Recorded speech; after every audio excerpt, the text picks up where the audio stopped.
야담 능소화를 찾아주셔서 감사합니다. 구독, 좋아요, 알림 설정 꼭 눌러주세요.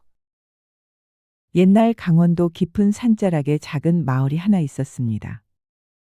마을 이름은 용두골, 사방이 험준한 산으로 둘러싸여 있어 외지 사람이라고는 좀처럼 찾아오지 않는 곳이었지요.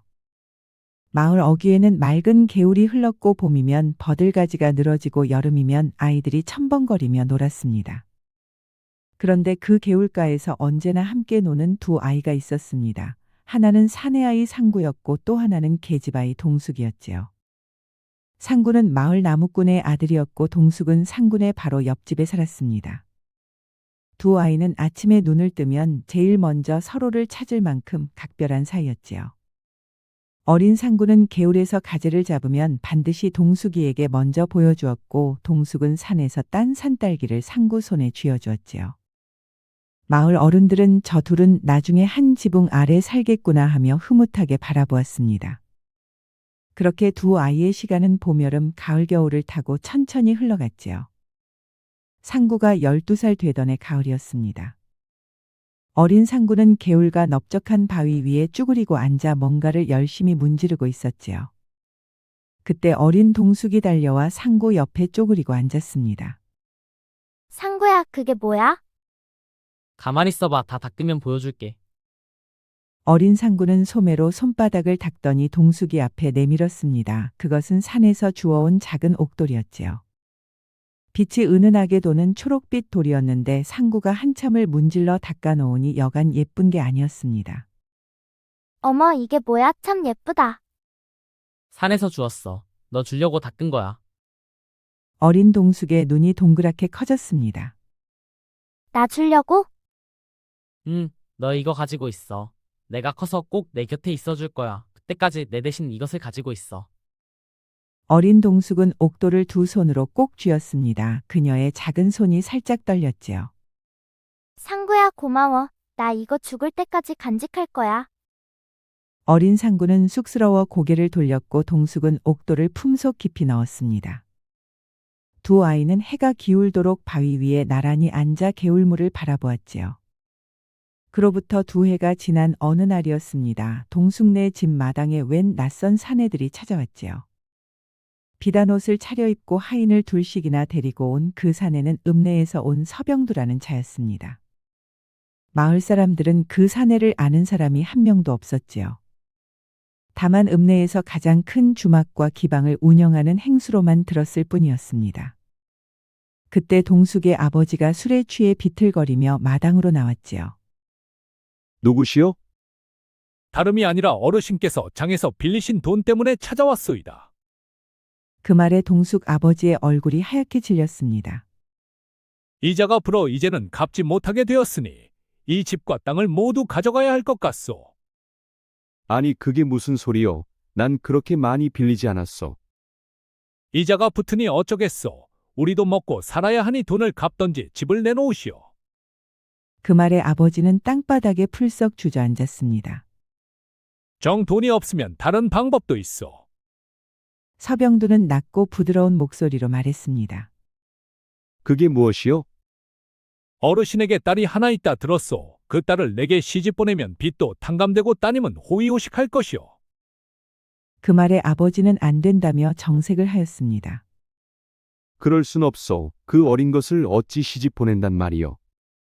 그럼 어쩔 수가 없구려. 지금 당장 이 집에서 쫓아내는 수밖에. 그 말에 아버지는 결국 무릎을 꿇고 말았습니다. 딸이라도 호의호식 할 수 있다는 말에 마음이 흔들렸지요. 그날 밤 아버지는 동숙을 불렀습니다. 동숙이 무릎을 꿇고 앉았는데 아버지는 한참 동안이나 말을 꺼내지 못하였지요. 동수가 이 아비가 죄인이다. 아버지 무슨 말씀이세요? 읍내 서행수한테 빚을 졌는데 도저히 갚을 방도가 없구나. 그래서 내가 읍내 큰 집에 민며느리로 가면 빚을 탕감해 준다고 하는구나. 그 말에 어린 동숙의 눈이 커졌습니다. 아비가 못나서 이 꼴이 됐다. 내게 정말 미안하다 동수가.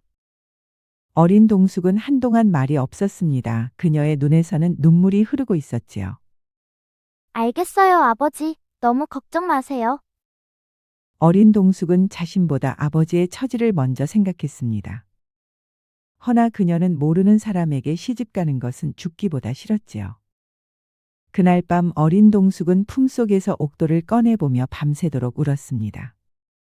상구야, 나 어떡해. 어린 동숙은 울고 또 울었지요. 다음 날 아침 일찍 어린 동숙은 상구를 찾아갔습니다. 상구야, 나 읍내로 가게 됐어. 어린 상구는 걸음을 뚝 멈추었습니다. 무슨 소리야, 갑자기? 아버지 빚이 너무 많아서 내가 읍내 큰 집 민며느리로 가면 빚을 탕감해준대. 그 순간 어린 상구는 주먹을 꽉 쥐었습니다. 싫어, 안 돼. 내가 돈 벌어서 갚으면 되잖아. 상구야, 지금 당장 갚아야 한대. 그렇지 않으면 집이랑 땅을 모두 가져간대. 그 말에 상구는 아무 말도 하지 못했습니다. 어린 상구가 할 수 있는 것은 아무것도 없었지요. 어린 동숙은 상구의 손을 꼭 잡았습니다. 상구야, 나 잘 지낼게. 나중에 꼭 다시 만나자. 어린 상구의 눈에서는 눈물이 흘렀습니다.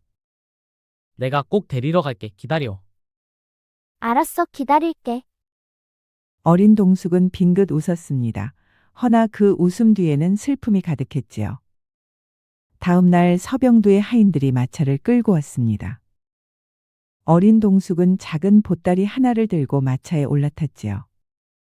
어린 상구는 소나무 뒤에 숨어서 울며 그 모습을 바라보았습니다. 당장이라도 달려가고 싶었지만 그럴 수가 없었지요. 마차가 천천히 마을 어귀를 벗어나기 시작했습니다.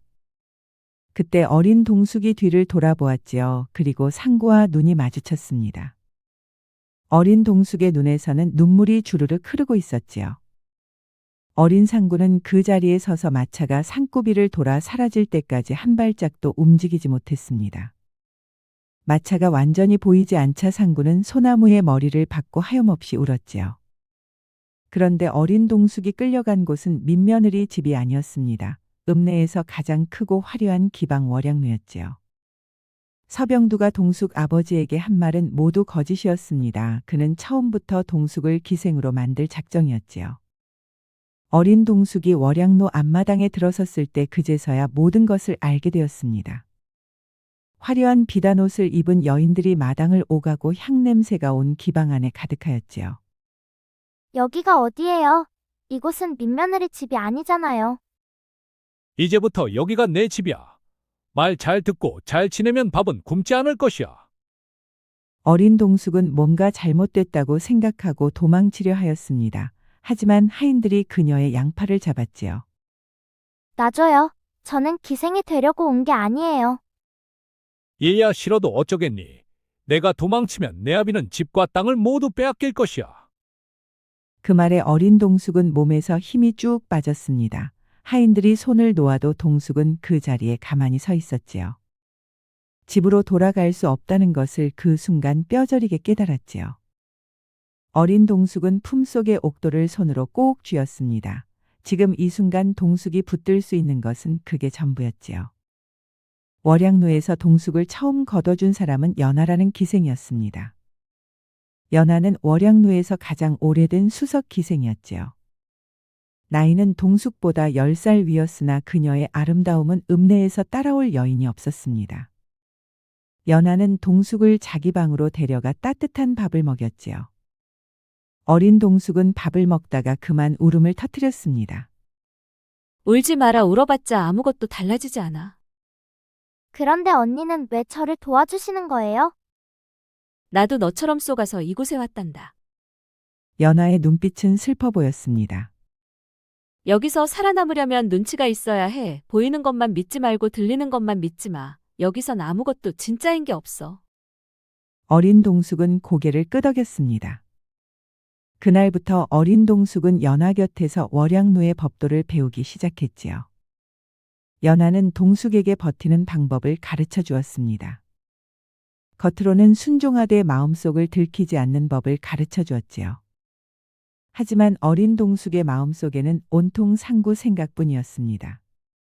밤마다 품속의 옥도를 꺼내 손바닥 위에 올려놓고 상구의 얼굴을 떠올렸지요. 상구야, 나 여기 있어. 제발 찾아와서 나 좀 꺼내줘. 어린 동숙은 홀로 있는 밤마다 옥도를 꺼내 간절히 바랬습니다. 동숙이 떠나간 뒤 어린 상구는 박노인을 찾아갔습니다. 박노인은 마을에서 가장 덕망 높은 노인으로 젊었을 때 사냥꾼 포수였지요. 어린 상구는 사냥을 배워 동물의 가죽을 팔아 돈을 벌 생각이었습니다. 그리하여 돈을 모아 동숙을 찾아올 생각이었지요. 어르신 제게 사냥을 가르쳐 주십시오. 사냥은 배워 어디다 쓸 것이냐? 돈을 벌어 동숙이를 데려와야 합니다. 박노인은 한동안 상구를 바라보더니 천천히 고개를 끄덕였습니다. 알겠다. 허나 사냥은 쉽게 배울 수 있는 것이 아니야. 중간에 포기하면 안 된다. 어떤 어려움도 참고 견디겠습니다. 그날부터 박노인은 상구에게 사냥하는 법을 가르쳐 주었습니다. 짐승의 발자국 읽는 법과 덧 놓는 방법 그리고 올가미 만드는 법과 소리 없이 움직이는 법을 가르쳐 주었지요. 어린 상구는 열심히 배웠습니다. 해가 지도록 산을 뛰어다니고 겨울 새벽에도 산에 올랐지요. 짐승을 구덩이로 모는 법과 달아나는 짐승의 퇴로를 막는 법을 몇 번이고 반복 훈련을 하였습니다. 그러던 중 동숙이가 너무 보고 싶었던 상구가 박노인에게 말했지요. 어르신 저 읍내에 한번 다녀올까 합니다. 동숙이가 어떻게 지내는지. 상구야, 그냥 잊어라. 동숙이는 너의 인연이 아닌 게야. 제가 꼭 데리러 가겠다고 약속을 했어요. 읍내에 가봐야 아무것도 달라지지 않는다. 네가 할 수 있는 일이 없어. 그래도 얼굴이라도 봐야겠어요. 상구야, 내가 찾아가면 동숙이한테 오히려 해가 될 뿐이다. 이미 큰 집 민며느리가 됐는데 산골 총각이 찾아가면 어찌 되겠느냐? 그 말에 어린 상구는 입을 다물었습니다. 박노인의 말이 일리가 있어 보였지요. 어린 상구는 읍내 가는 것을 포기했습니다. 그런 결정도 다 동숙이를 위해서였지요. 그런데 나중에 돌이켜보면 그것이 어린 상구에게는 가장 뼈아픈 순간이 되었습니다. 그만큼 어린 동숙은 더 긴 세월을 월양로에서 버텨야 했으니까요. 세월이 흘러 상구는 20살 장정이 되었습니다. 어깨는 황소처럼 넓어졌고 온몸은 근육으로 똘똘 뭉쳐 있었지요. 산짐승을 쫓을 때는 바람처럼 날렵했고 무거운 짐을 질 때는 황소처럼 듬직했습니다. 마을 처녀들이 상구를 좋아했지만 상구의 눈에는 아무도 들어오지 않았지요. 그의 가슴 속에는 오로지 동숙이밖에 없었습니다. 상구는 열심히 사냥해서 돈을 모으고 있었습니다. 사냥에서 번 돈과 나무를 팔아 번 돈을 한 푼도 쓰지 않고 악착같이 모으고 있었지요. 그런데 상구가 읍내로 가려 할 때마다 박노인은 번번이 말렸습니다. 그럴 때마다 상구는 박노인의 말을 듣고 발걸음을 돌리곤 했지요. 그러던 어느 날 해질 무렵이었습니다. 사냥하고 산에서 내려오던 상구의 눈에 쓰러져 있는 여인이 보였지요. 상구는 서둘러 그녀에게 가서 물어보았습니다. 거기 누구요? 상구의 말에 여인이 힘겹게 고개를 들었습니다. 그리고 두 사람의 눈이 마주쳤지요. 그러자 상구는 그 자리에서 굳어버리고 말았습니다. 그녀는 바로 12살 때 헤어진 동숙이었지요. 아니, 너 동숙이 아니야. 그 말에 동숙의 눈에서 눈물이 터져나왔습니다. 상구야 나야 동숙이야. 상구는 달려가 동숙의 손을 잡았습니다. 그녀의 손은 차갑게 떨리고 있었지요. 이게 어떻게 된 거야? 무슨 일이 있어? 동숙은 말을 못하고 엉엉 울기만 했습니다. 너가 돌아온지 아버지는 아셔? 내가 집으로 데려다 줄까? 안 돼, 집으로는 갈 수 없어. 상구는 동숙에게 뭔 일이 생겼다고 생각했습니다. 그리하여 울고 있는 그녀를 업고 산속 깊은 곳에 있는 오두막집으로 데려갔지요. 그곳은 상구가 사냥할 때마다 쉬어가는 통나무집이었습니다. 상구는 오두막에 불을 피우고 물을 데워 동숙의 발을 씻겨 주었습니다. 그녀는 신발도 없이 맨발로 달려왔지요. 발바닥에 난 상처를 물로 닦고 깨끗한 천으로 감싸 주었습니다. 그때까지도 동숙은 울음을 멈추지 않았지요. 이제 말해봐. 도대체 무슨 일이 있었던 거야? 동숙은 한참 만에야 눈물을 닦고 조심스럽게 이야기를 시작했습니다. 처음부터 속았어. 서병두가 처음부터 자신을 기방으로 데려갔고 그곳 월양루에서 기생으로 살아온 이야기를 모두 말해 주었습니다. 서병두는 기방 주인이자 뒤에서 사람을 사고 파는 범죄 조직의 우두머리야. 그 말에 상구의 눈빛이 싸늘하게 변했습니다. 그럼 민며느리는 가짜였어? 그래, 처음부터 아버지의 빚을 탕감해준다고 속이고 나를 기방으로 데려간 거야. 상구는 두 주먹을 불끈 쥐었습니다. 이런 나쁜 놈들. 그런데 나 며칠 전에 우연히 서병두의 거래 장부를 봤어. 그곳에 사람들을 돈 받고 판 기록이 빼곡히 적혀 있었어. 그리고 그게 뭔지 알아차리는 순간 나도 모르게 품속에 넣었어. 그런데 그걸 들키고 말았지. 동숙은 치마 속에서 반으로 접은 문서 뭉치를 꺼내 보여주었습니다. 이것 때문에 쫓기고 있어. 상구야, 이것으로 나 그자들에게 복수하고 싶어. 상구는 문서를 받아 보았습니다. 펼쳐보니 이름과 날짜와 돈의 액수가 촘촘히 적혀 있었지요. 깊은 산속 오두막집 아궁이에서는 불이 타닥타닥 소리를 내며 활활 타고 있었습니다. 동수가. 응. 미안해. 왜 내가 미안해? 내가 더 일찍 데리러 갔어야 했는데 못 가서 미안해. 그 말에 동숙의 눈에서 또 눈물이 흘렀습니다. 그녀는 상구가 오기만을 하염없이 기다렸었지요. 상구야, 실은 내가 찾아오기만을 얼마나 기다렸는지 몰라. 그곳이 너무 무섭고 싫었어. 상구는 동숙을 버락 안았습니다. 미안해, 정말 미안해. 상구의 눈에서도 눈물이 흘렀습니다. 동숙이 자신 때문에 고생한 것 같아 너무 미안했지요. 실컷 울고 난 동숙이 한참 만에야 다시 말문을 열었습니다. 상구야, 그거 알아? 나 거기서 버틸 수 있었던 게 바로 이것 때문이었어. 동숙이 품에서 옥돌을 꺼내 보였습니다. 그것은 어려서 상구가 준 옥돌이었지요. 매일 밤 이거 쥐고 너만 생각했어. 그래서 힘든 시간을 버틸 수가 있었어. 상구는 옥돌을 바라보다가 뭔가 결심한 듯 벌떡 일어났습니다. 그리고 벽에 걸린 끈과 활을 챙기고 사냥 도구를 챙겼지요. 상구야, 어디 가려고 그래? 여기 있어. 널 쫓아온 자들이 분명 마을에 와 있을 것이야. 이제부터는 내가 널 지킬 거야. 상구야, 위험해. 그자들은 범죄자들이야. 상관없어. 그리고 이곳은 아무도 모르는 곳이니 어디 가지 말고 꼭 기다려. 상구는 오두막 문을 열고 밖으로 나갔습니다. 다시는 동숙을 잃고 싶지는 않았지요.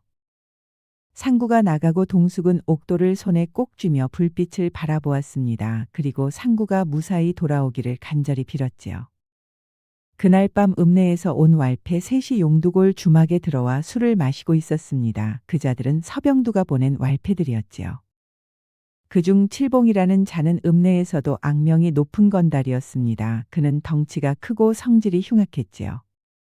이 마을에 며칠 전 동숙이가 숨어들었다. 그녀를 본 놈 있으면 말에 후하게 쳐줄 테니까. 주막에 있던 마을 사람들은 서로 눈치를 보며 고개를 저었습니다. 우린 모르는 일이오. 한 놈이라도 거짓말하거나 그녀를 숨겨주면 이 마을은 쑥대밭이 될 것이야. 칠봉이 말에 마을 사람들은 잔뜩 겁에 질려 한마디 말도 못했지요. 그런데 그때였습니다. 주막 밖에서 돌멩이 하나가 날아와 칠봉의 발치에 툭 떨어졌지요. 아니 웬 놈이냐? 칠봉이 벌떡 일어나 주막 밖으로 뛰쳐나갔습니다. 주막 밖은 너무 어두워 아무것도 보이지 않았지요. 어느 놈인지 이리 나와봐. 겁쟁이처럼 숨지 말고. 하지만 주막 밖은 고요하기만 했습니다. 어둠에 가려 아무것도 보이지도 않았지요. 칠봉이는 어둠 속으로 더 깊게 들어가 보았습니다.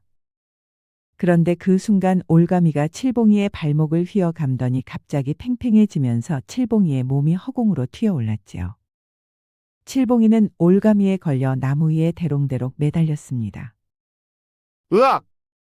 칠봉이는 나무 높은 곳에 거꾸로 매달려 내려올 수도 없었습니다. 그러자 나머지 두 명의 왈패들이 밖으로 뛰어나왔지요. 아니, 형님 이게 무슨 일이요? 왈패들이 나무에 매달린 칠봉이를 보는 순간 또 다른 올가미가 순식간에 또 한 명의 다리를 걸고 하늘 높이 치솟았습니다. 그리고 곧바로 또 하나의 올가미가 나머지 왈패의 다리에 걸리며 그자도 하늘 높이 치솟았지요. 순식간에 왈패 3명이 아름드리 큰 나무 높은 곳에 대롱대롱 매달렸습니다. 마을 사람들이 주막 밖으로 나와 보니 3명의 왈패가 나무에 매달려 꼼짝달싹 못하고 있었지요. 이게 뭐야? 귀신이야 뭐야? 마을 어른들은 이것이 상구의 솜씨라는 것을 단번에 알아차렸습니다. 하지만 아무도 입을 열지는 않았지요. 다음 날 왈패 칠봉이가 잡혔다는 소식이 읍내 월양루 서병두의 귀에도 들어갔습니다. 서병두는 방 안을 서성이며 이마에 흐르는 땀을 닦았지요. 서병두는 표면상 월양루 기방의 주인이었지만 그게 전부는 아니었습니다. 그는 관아의 관리들을 뒷배로 두고 부녀자를 납치해 팔아넘기는 조직의 수장이었지요. 고작 산골 나무꾼 놈 하나가 내 부하들을 건드려. 여봐라 지배인 황가를 당장 들라하라. 잠시 후 지배인 황가가 방 안으로 들어왔습니다. 행수나리, 그 산골 놈이 보통이 아닌 것 같습니다. 칠봉이가 당한 수법이 완전히 사냥꾼들이 멧돼지를 잡을 때 쓰는 수법이라고 합니다. 그렇다면 이번엔 더 많이 보내. 그렇게 하겠습니다, 행수. 그때 연화가 조용히 방 안으로 들어왔습니다. 동숙이가 뭐라고 왜 이렇게 난리여? 동숙이가 아니라 그년이 들고 간 장부가 문제야. 그것을 꼭 찾아야만 해. 그게 세상에 나오면 나만 죽는 게 아니야. 아이고 어쩌다 그 귀한 장부를 잃어버렸소. 산골 촌년이라고 우습게 봤다가 이거 큰일 나게 생겼다. 에휴. 나도 그 아이가 갈 만한 곳을 알아는 보겠소. 연화는 가볍게 고개 숙여 인사하고 서병두의 방을 나왔습니다. 그런데 그녀의 입가에는 얇은 미소가 흘렀지요. 사실 연화는 오래전부터 서병두를 무너뜨릴 준비를 하고 있었습니다. 연화도 10년 전 동숙이처럼 쏘가서 이곳에 끌려온 여인이었지요. 서병두의 총애를 받던 시절이 있었으나 어린 기생들이 들어오면서 서병두는 연화를 다른 곳에 팔아넘기려 하였습니다. 그 사실을 엿들은 날 연화는 결심을 하였지요. 내가 먼저 너를 무너뜨리겠다고. 연화는 그날부터 서병두의 비리가 있는 문서를 찾기 시작했습니다. 뇌물을 받은 관리들의 이름과 납치된 여인들의 명단을 기록한 비밀 문서를 찾았지요. 그리고 동숙이 월양루에 들어왔을 때 연화는 그녀를 눈여겨보았습니다. 그리고 동숙의 눈빛을 보며 쓸모가 있다고 생각했지요. 동숙이 서병두 방에서 장부를 가져온 것도 사실은 연화가 그 방에 미리 장부를 일부러 꺼내둔 것이었습니다. 그리고 동숙의 탈출을 도운 것도 연화의 계획이었지요. 연화는 자기 방으로 돌아와 흐르는 눈물을 닦았습니다. 동수가 너를 이용해 미안하다. 하지만 꼭 살아남아 우리 모두의 복수를 해주렴. 내가 말한 그 사내라면 반드시 해결할 수 있을 거야. 연화는 흐르는 눈물을 옷소매로 닦았습니다. 그녀는 동숙에게 미안했고 그동안 억울하게 보내온 세월이 너무나도 가슴이 아팠지요. 상구는 이제 본격적으로 읍내로 나와 서병두의 뒷배로 있는 관리들을 찾고 있었습니다. 뒷배가 없어야 서병두를 잡았을 때 풀어주는 사람이 없기 때문이었지요. 상구의 다음 표적은 관아의 변포교였습니다. 그자는 서병두의 뒷돈을 받는 관아의 포교였지요.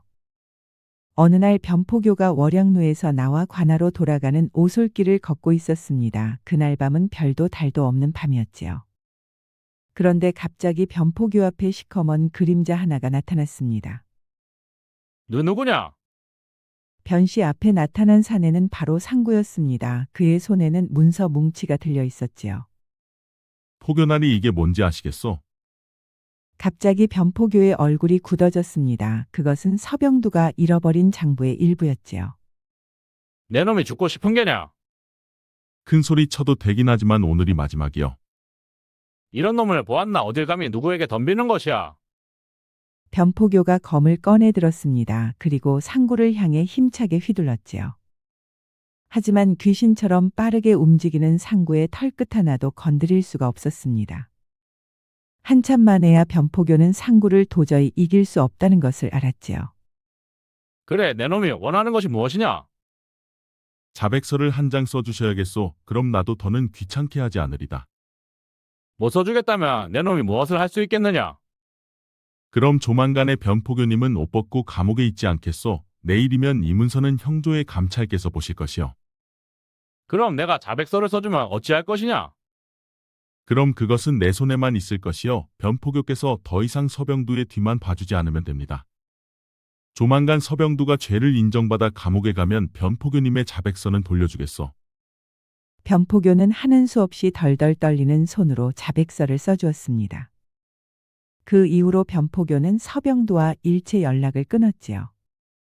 그렇게 변포교를 필두로 서병두 조직과 관련된 관아 쪽의 연결이 끊어지기 시작했습니다.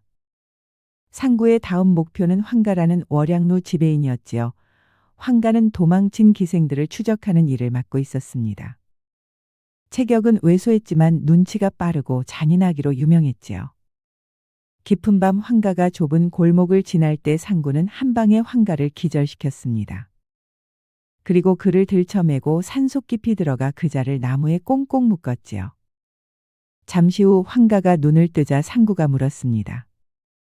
서병두의 비밀 장소가 어디야? 모모루. 그런데 뉘신데 내게 왜 이러는 것이오? 순순히 입을 열지 않으면 산짐승들의 밥이 될 것이야. 어둠 속에서 눈을 뜬 황가는 공포에 떨어 순순히 입을 열었습니다. 아, 알겠소. 월양로 뒤편 창고 지하에 방이 있소. 그곳에 장부와 금고도 있소. 조직원 이름도 모두 불어. 황가는 덜덜 떨며 이름들을 쏟아내기 시작했습니다. 각 고을에 풀려있는 조직원들과 그들이 은신한 장소들을 줄줄이 불었지요. 마지막으로 하나 더 묻겠다. 용두골 박노인이 서병두에게 얼마나 오랫동안 정보를 팔았느냐? 그 노인은 벌써 15년은 된 걸로 알고 있소. 내가 월양로에 들어오기도 전부터였소. 상구의 예상대로였습니다. 박노인이 사실은 서병두의 끈앞풀이었지요. 그럼 동숙의 아버지 빚도 그자 때문에 생긴 것이야? 그렇소. 처음부터 동숙을 기생으로 만들 목적으로 박노인이 서행수에게 제안을 했소. 그 때문에 빚이 점점 늘어나 감당할 수 없게 된 것이오. 상구는 분노가 끓어올랐습니다. 믿었던 박노인이 그런 사람이었다니 화가 머리끝까지 올랐지요. 이곳은 산짐들이 없는 곳이다. 일이 끝나거든 풀어줄 테니 걱정 말고 기다리거라. 상구는 그날 밤 곧바로 월양로 뒤편 창고 지하로 향했습니다. 그곳은 서병두의 비밀 장부와 금고가 있는 곳이었지요. 그런데 그 안에 이미 한 여인이 와 있었습니다. 그녀는 뭔가를 열심히 찾는 듯했지요. 당신이 연하라는 기생이요? 그 순간 연하는 깜짝 놀라 뒤를 돌아보았습니다. 너 누구시여? 동숙의 친구 상구요. 그 말에 연하가 안도의 한숨을 쉬었습니다. 동숙에게 말씀 많이 들었소. 동숙은 잘 있어? 그녀는 안전하게 잘 있어. 그렇구려. 참으로 다행이여. 연하는 금고 옆에 두툼한 보따리를 내려놓았습니다. 이것은 뇌물받은 관리들 이름이랑 거래 내역이랑 납치된 여인들 명단이 전부 들어있어. 동숙이가 가져간 것은 이것의 일부일 뿐이여. 그런데 그대가 왜 이것을 찾고 있었소? 나도 서병두한테 속아 이곳에 왔고 이용만 당하다 팔릴 처지였소. 그래서 동숙이에게 장부를 일부러 흘린 것도 내가 한 것이여. 그 말에 상구의 눈빛이 싸늘해졌습니다.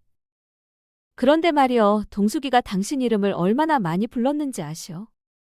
잠꼬대에서도 상구라는 이름을 수도 없이 불렀소. 그래서 그걸 보고 동숙이 장부를 훔쳐 달아나면 당신이 동숙이를 위해 이 문제를 해결할 것이라 생각했소. 그 말에 상구는 아무 말도 하지 않았습니다.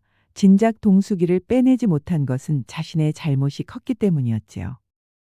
나는 이제 이 증거들을 들고 관찰사한테 직접 찾아가려 했소. 이렇게 하지 않으면 나와 동숙이 같은 피해자가 계속 나올 것이요. 연하의 눈에서는 눈물이 나왔습니다. 그녀도 이제는 이런 삶을 청산하고 싶어 했지요. 그 보따리 일이 내시오. 내가 도와주겠소. 그런데 그 시각 동숙도 오두막을 나와 관찰사로 향하고 있었습니다. 상구 혼자 그들과 싸우다 잘못되는 것을 걱정해서였지요. 그래서 동숙이 큰 맘을 먹고 관찰사로 향한 것이었습니다. 그런데 동숙이 관찰사 아문 앞에 도착했을 때 누군가 뒤에서 어깨를 두드렸지요. 깜짝 놀라 돌아보니 바로 연하 언니였습니다. 그리고 바로 옆에는 상구도 큰 보따리를 들고 서 있었지요. 연하 언니? 그래, 내가 무사해서 다행이다. 그런데 왜 산을 내려왔어? 내가 가져온 장부라도 가져가 고발하려고 했어. 가만히 있으면 내가 다 알아서 했을 건데 위험하게 왜 그랬어? 나는 너가 잘못될까봐 그게 더 무서워. 상구는 보따리를 내려놓고 동숙을 꼭 안아주었습니다. 그래 알았어. 다시는 너 혼자 두지 않을게. 나도 내게 미안해. 실은 너를 이용하려 했어. 괜찮아, 언니. 언니 덕에 그자들을 고발할 수 있게 되어 차라리 잘 되었어. 동숙은 연화의 손을 잡았습니다. 그리고 그녀의 어깨를 두드려 주었지요. 그리고 세 사람은 나란히 관찰사 아문의 문을 두드렸습니다. 그리고 잠시 후 관찰사를 만났는데 그는 두 여인의 진술을 반신반의하였지요. 기방 여인들이 무슨 대단한 증거를 가져왔겠느냐는 눈빛으로 문서를 받아보았습니다. 하지만 문서들을 살펴본 관찰사의 얼굴이 크게 놀라는 표정이었지요. 그곳에는 관찰사 아문 안관리들의 이름까지 상당수 적혀 있었습니다. 이것들이 모두 사실이요? 그렇습니다. 10년 넘게 그곳에 있으면서 제 눈으로 본 것만 해도 적지가 않습니다. 이 사실을 알면서도 오랫동안 눈을 감은 저도 벌을 받겠습니다. 다만 서병들을 꼭 잡아주십시오. 관찰사는 한동안 문서를 넘기다가 포교들을 불렀습니다. 당장 원양루로 가서 서병두와 이 명단에 있는 자들을 모두 잡아오거라. 관찰사는 황가가 자복한 명단에 있는 자들을 모조리 잡아들이라 명령했습니다. 이것은 보통 큰 사건이 아니었지요. 그날 밤 100여 명의 포교와 포졸들이 서병두 일당을 잡아들이기 시작했습니다. 그런데 정보를 미리 입수한 서병두가 도망치는 길목에 상구가 팔짱을 끼고 담벼락에 기댄 채 버티고 서 있었지요.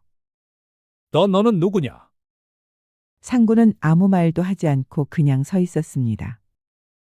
그러자 서병두가 검을 꺼내 들었지요. 길을 비키지 않으면 내 놈을 베겠다. 나는 산에서 멧돼지 잡는 사냥꾼이요. 그 말에 서병두의 손이 떨렸습니다. 이 자가 바로 자신의 부하 칠봉이를 사냥 기술로 잡은 자였지요.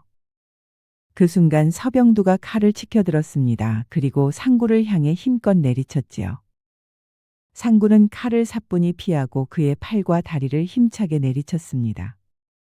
그러자 서병두의 손에서 칼이 떨어져 날아가고 서병두는 그 자리에 무릎 꿇고 말았지요. 그 순간 여러 명의 포졸들이 달려와 서병두를 포박했습니다. 서병두와 그의 일당들은 그렇게 포박되어 관찰사로 끌려가고 말았지요. 그리고 각 고을에 연결된 아전들과 포교들도 줄줄이 잡혀갔습니다. 납치되어 팔려간 여인들도 모두 돌아오고 박노인도 잡혀와 법의 처벌을 받았지요. 그리고 동숙 아버지의 빚도 모두 탕감이 되었습니다. 서병두는 큰 벌을 받았고 조직은 뿌리째 뽑히고 말았지요. 모든 것이 끝나고 상구와 동숙은 용두골로 돌아왔습니다. 그리고 두 사람은 어릴 적 놀던 개울가에 나란히 앉았지요. 그동안 많이 힘들었지. 이젠 걱정만 내가 지켜줄게. 알았어. 너가 무탈하게 끝나서 다행이야. 두 사람은 벌써 성인이 되어버린 서로의 모습을 바라보았습니다.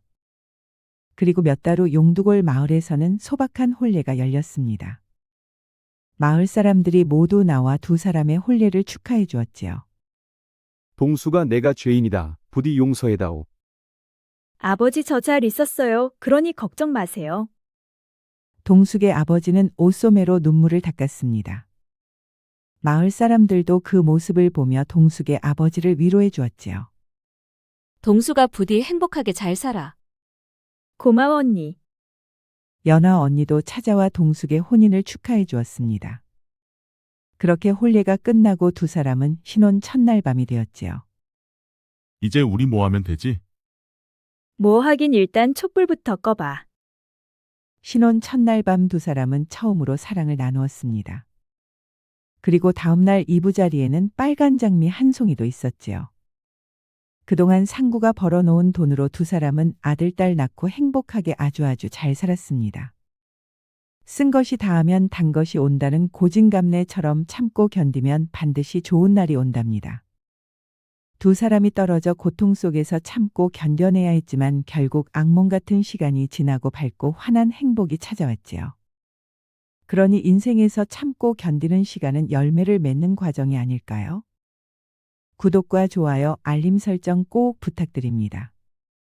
우리 이야기가 재미있으셨나요? 다음 이야기도 재미있는 이야기가 많으니 다음 영상도 재미있게 봐주세요. 그럼 여러분 모두 오늘도 행복하고 즐거운 시간 되세요.